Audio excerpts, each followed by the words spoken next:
क्या आप जानते हैं असली पारंपरिक इंदौरी मूंग के भजिए का स्वाद कैसा होता है। कुरकुरापन ऐसा कि आवाज दूर तक जाए और स्वाद ऐसा जो लंबे समय तक याद रहे। यही है इंदौरी मूंग भजिए की खास बात।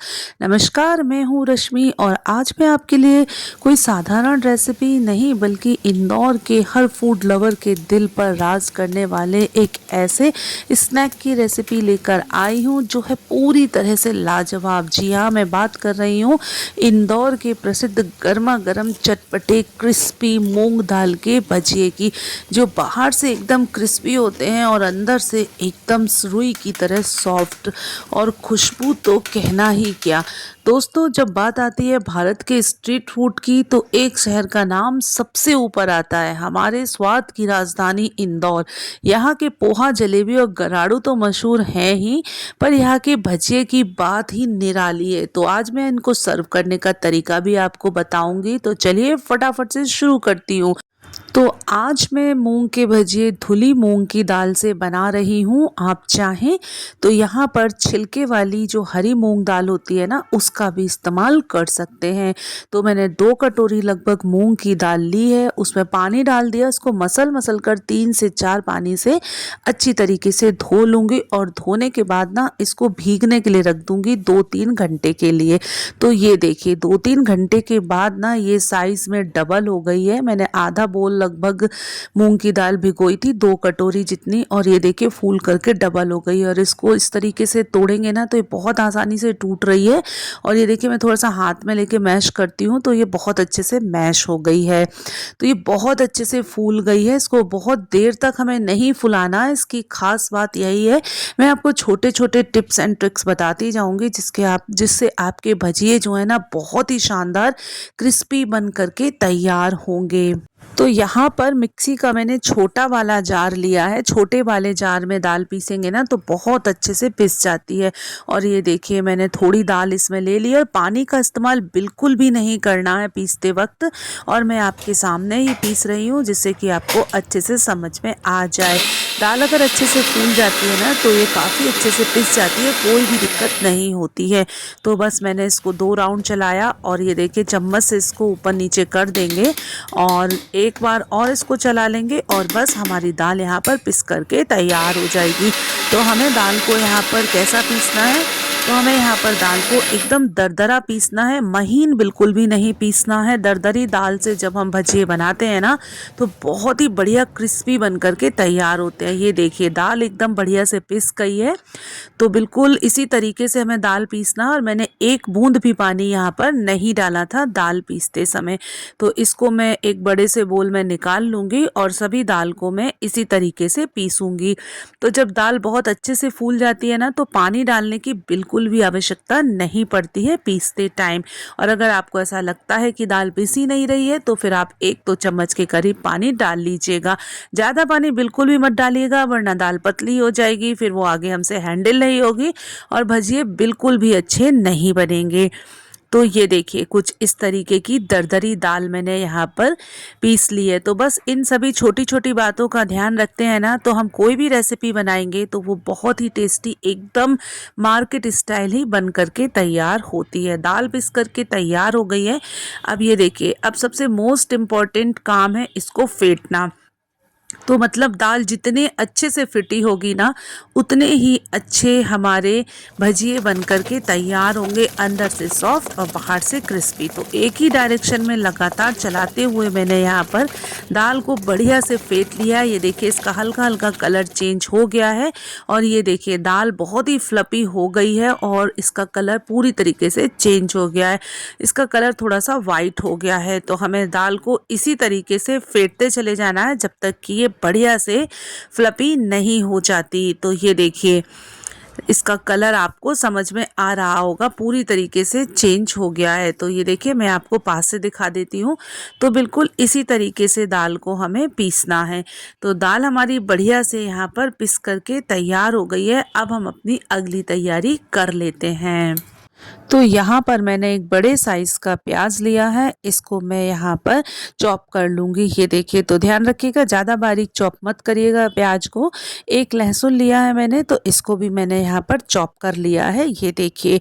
और अदरक को भी मैंने धोकर छील लिया और चॉप कर लिया। 4 हरी मिर्च लिए, इनको भी चॉप कर लिया है बारीक-बारीक।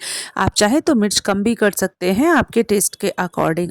अभी पालक का सीज़न है, तो मैंने पालक भी ले लिया 1 मंच, इसको साफ़ करके धो लिया अच्छे से और बारीक चॉप कर लिया। इसमें बिल्कुल भी पानी नहीं है। अब चलिए मूँग भजिए के लिए एकदम स्पेशल मसाला बनाते हैं, जिससे हमारे मूँग के भजिए का टेस्ट जो है ना बहुत ही शानदार आएगा। तो 1 चम्मच लिया है साबुत धनिया के बीज, 1 चम्मच लिया है सौंफ और 1 चम्मच लिया है यहाँ पर मैंने ज़ीरा। तो अब इन सभी चीज़ों को यहाँ पर मैं क्रश कर लूँगी, मतलब कि इनका एक दरदरा सा पाउडर बना लूँगी। तो जब हम भजिए को खाएँगे ना, तो और हमारे मुँह में इन सभी चीज़ों का फ्लेवर आएगा और ये इन सभी चीज़ों के जो बाइट है ना वो मुँह में आएगी, तो बहुत ही ज़्यादा यम्मी लगते हैं। और ये हमारे मूँग के भजिए का जो टेस्ट है ना, वो बहुत ही ज़्यादा बढ़ा देंगे और नेक्स्ट लेवल पर ही भजिए का टेस्ट चला जाएगा। तो इस स्टेप को बिल्कुल भी स्किप मत कीजिएगा। तो चलिए इसको फटाफट से मैं यहाँ पर क्रश कर लेती हूँ। तो ये लीजिए, हमारा दरदरा पाउडर बन करके तैयार हो गया है, जो हमारे मूंग के भजिए के टेस्ट को नेक्स्ट लेवल पर लेकर जाएगा।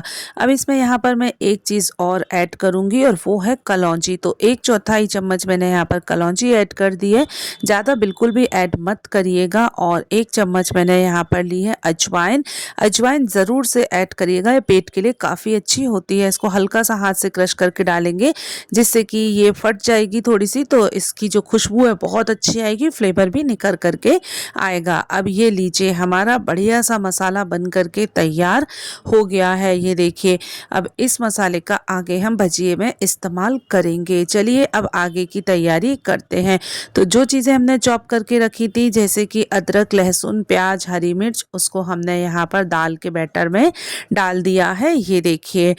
और अब यहाँ पर मैंने डाल दिया ढेर सारा हरा धनिया, इससे हमारे भजिए में बहुत ही अच्छा स्वाद आएगा। और ये जो हमने पालक चॉप करके रखी थी ना, ये डाल दिए। बिल्कुल आप इसको श्योर कर लीजिएगा कि पालक में बिल्कुल भी पानी ना हो, वरना हमारे भजिए जो है ना वो अच्छे नहीं बनेंगे, क्योंकि बैटर गीला हो जाएगा। और जो हमने मसाला तैयार किया था वो डाल दिया है। 1 चम्मच मैंने धनिया पाउडर डाल दिया है, 1 चम्मच रेड चिली पाउडर डाल दिया है, आधा चम्मच लगभग धनिया पाउडर डाला है, गरम मसाला पाउडर डाल दिया है 1 छोटा चम्मच लगभग, और यहाँ पर मैंने ज़ीरा पाउडर डाल दिया है आधा छोटा चम्मच लगभग। अभी मैंने यहाँ पर नमक का इस्तेमाल नहीं किया है, नमक मैं आगे डालूंगी। और ये देखिए, 1 कप मैंने यहाँ पर भीगी हुई मूंग की दाल पहले निकाल ली थी, तो उसको यहाँ पर ऐड कर लूंगी। इसमें भी बिल्कुल भी पानी नहीं है, क्योंकि इसको ना मैंने एक छलनी में रख दिया था। अब सभी चीज़ों को अच्छे से मिक्स कर लूँगी। इन सभी चीज़ों को मैं हाथ से ही मिक्स करूँगी। हाथ से मिक्स करेंगे ना, तो ये सभी चीज़ें बहुत ही अच्छे से मिक्स हो जाएंगी। तो इनको अच्छी तरीके से मैं यहाँ पर मिक्स कर लूँगी। और इन सभी बातों का ध्यान रखकर मूंग के भजिए बनाएंगे तो बहुत ही ज़्यादा शानदार बन करके तैयार होंगे, ऊपर से क्रिस्पी और अंदर से एकदम रुई की तरह सॉफ्ट बनेंगे। और इनका टेस्ट जो है ना वो बहुत ही शानदार आएगा। तो बस इस तरीके से सभी चीज़ों को मिक्स कर लूँगी और 1-2 मिनट के लिए और मैं इनको एक ही डायरेक्शन में फेंट लूँगी। और यहाँ पर मैं सोडा या फिर बेकिंग पाउडर का बिल्कुल भी इस्तेमाल नहीं करूँगी। और भजिए बहुत ही बढ़िया बन करके तैयार होंगे, अंदर से सॉफ्ट रहेंगे। तो बस इसका मेन जो प्रोसेस होता है वो होता है दाल को फेंटना। अगर हमारी दाल अच्छे से फिटी हुई है, बैटर अच्छे से बना है, तो भजिए बहुत ही बढ़िया बनते हैं। अब सबसे लास्ट में मैं यहाँ पर डालूंगी नमक। तो टेस्ट के अकॉर्डिंग नमक डाल दीजिएगा। मैंने 1 छोटा चम्मच लगभग नमक डाला है और 1/4 चम्मच मैंने हींग डाल दी है। पहले मैं हींग डालना भूल गई थी। अब इन सभी चीज़ों को एक बार और वापस से मिक्स कर लूँगी।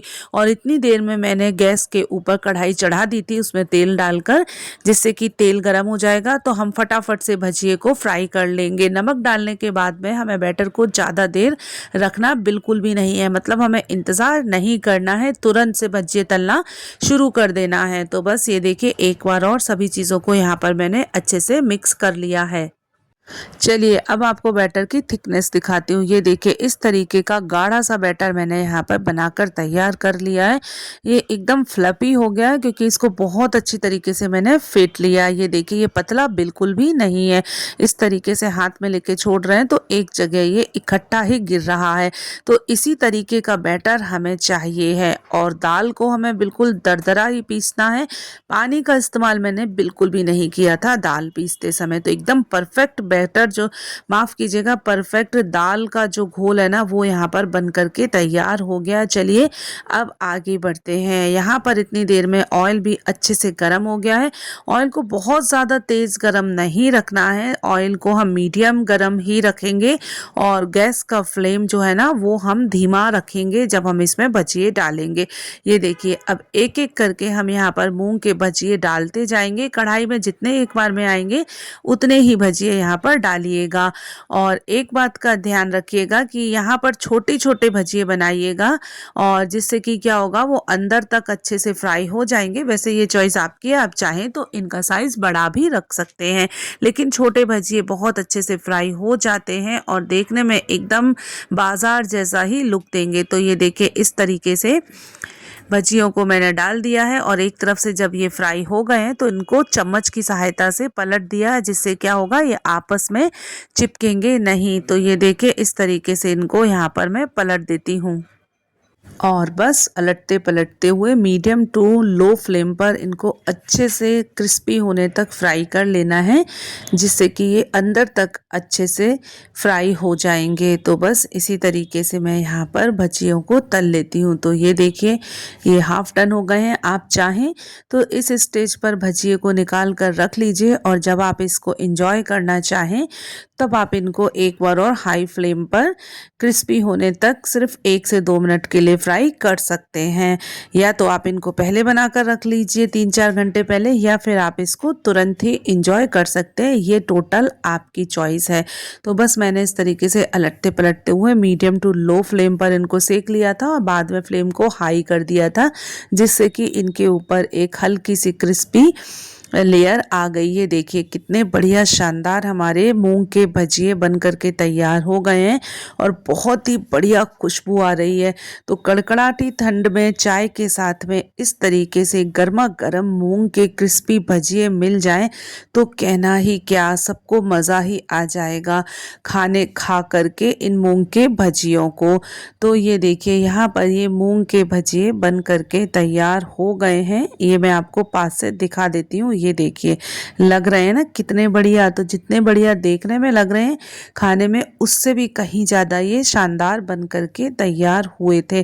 तो बस अब इसी तरीके से बाकी के बचे हुए भजियों को भी मैं फ्राई कर लूँगी। ये देखिए तो बहुत ही शानदार मूंग के क्रिस्पी भजिए बन करके तैयार हैं। तो आपने यहाँ तक वीडियो देखा इसके लिए आपका तहे दिल से धन्यवाद।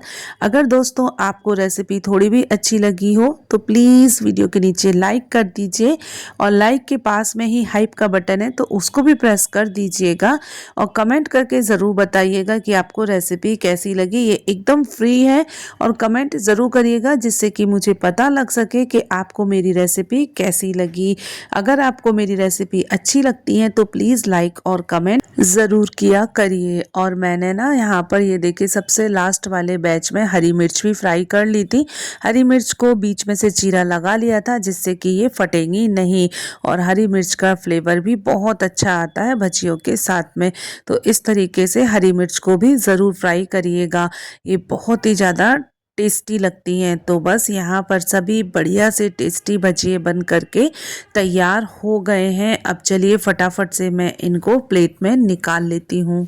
तो चलिए अब आपको इसका क्रंच दिखाती हूँ। ये देखिए कितने ज़्यादा ये क्रंची बन करके तैयार हुए हैं और ये देखिए हल्का सा प्रेस करते से ही ये आराम से टूट गए हैं। मतलब कि ऊपर से एकदम क्रिस्पी हैं, अंदर से रुई की तरह सॉफ्ट है और इसका क्रंच आपने सुना। ये देखिए कितने ज़्यादा ये क्रंची हैं और बहुत ही यमी लगते हैं। एक बार इस तरीके से बनाना तो बनता है।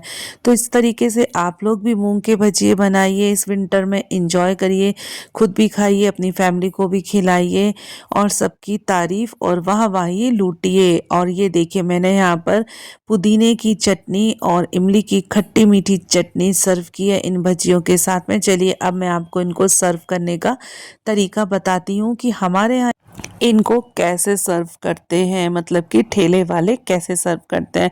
तो पहले मैंने प्लेट में मूंग के भजिए अरेंज कर लिए हैं, ऊपर से फेटा हुआ दही डाल दिया है। दही बिल्कुल भी खट्टा नहीं है, एकदम फ्रेश दही है। और उसके बाद जो मैंने इमली की चटनी बनाई थी ना, खट्टी मीठी, वो वाली चटनी यहाँ पर सर्व कर दी है।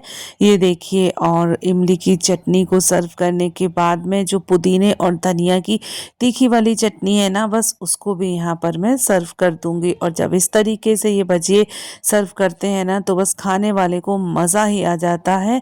और जो फूड लवर है ना, उनकी तो पहली पसंद है ये मूंग के भजिए। तो इस तरीके से अब यहाँ पर हरी मिर्च जो मैंने फ्राई की थी वो भी सर्व कर दी है, ये देखिए। तो इस तरीके से बनाना तो बनता है एक बार इंदौर के फेमस मूंग के भजिए। तो आप लोग भी इस तरीके से बनाइए, खुद भी खाइए, अपनी फैमिली को भी खिलाइए, एंजॉय करिए। और मेरे वीडियो को लाइक शेयर कमेंट करना बिल्कुल भी मत भूलिएगा। मैं आपके कमेंट्स का इंतज़ार करूँगी। तो और अगर पहली बार चैनल पर आए हैं तो फटाफट से चैनल को सब्सक्राइब कर लीजिए, क्योंकि मैं ऐसी ही इजी और टेस्टी रेसिपीज़ लेकर आती रहती हूँ। तो मिलती हूँ नेक्स्ट वीडियो में एक और इजी और टेस्टी रेसिपी के साथ। तब तक ले bye bye. Thanks for watching this video.